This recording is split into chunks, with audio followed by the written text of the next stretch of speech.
همین حالا تقریبا ساعت به وقت دوشنبه 4 روز است و ما همین حالا مرافعه به انجام رسید و ما توانستیم از تالار مرافعه بیرون شویم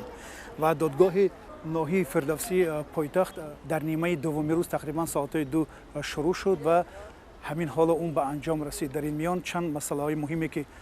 وابسته به پرونده بزرگمهر یارو و نورالدین محکموف بود بررسی شد و در اینجا در آغاز مرافعه بزرگمهر یارو و نورالدین محکموف پیشنهاد کردند که هیئت دادگاهی عوض کرده شود، عیبدار کننده دولتی عوض کرده شود، کاتب سود عوض کرده شود. اما در یک جلسه مشورتی دادگاه شهر دوشنبه این همه پیشنهادهای عیبدار شونده ها را رد نمود و با همین پرونده ادامه کرد. در ادامه این مرافعه چند مسئله را عیبدار شونده ها پیشنهاد کردند. از جمله بزرگمهر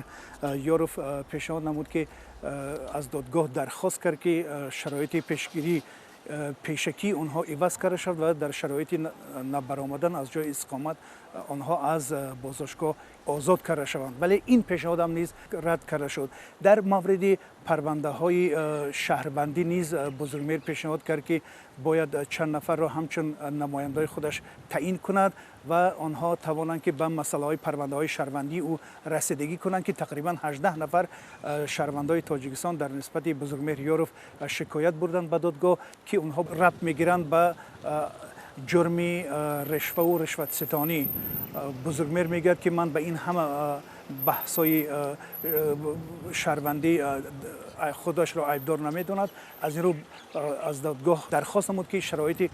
سالم و لازم برای اون فراهم آورده شود تا اینکه 3 نفر، یکی زرینه نبیه و همسر خود بزرگمهر، دیگر فخرالدین زاکروف و نفر دیگر برادرش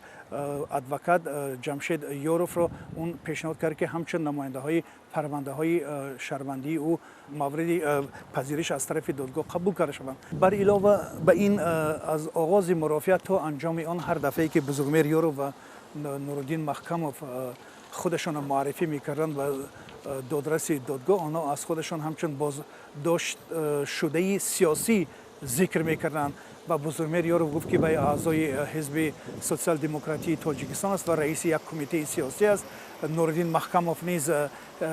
تصدیق نمود که وی هم یک مدت عضو حزب نهضت اسلامی تاجیکستان بودند. از این رو آنها همچون بازداشت شده سیاسی هستند و بزرگمهر همچنین اضافه نمود که اگر آنها بازداشت شده سیاسی نمی بودند از طرف سازمان های بین المللی مورد پشتیبانی و حمایت قرار نمی گرفتند. همین طور مرافعه امروز به انجام رسید و هیئت دادرس دادگاه شهر دوشنبه مرافعه بعدی را به روز 13 می واگذاشت.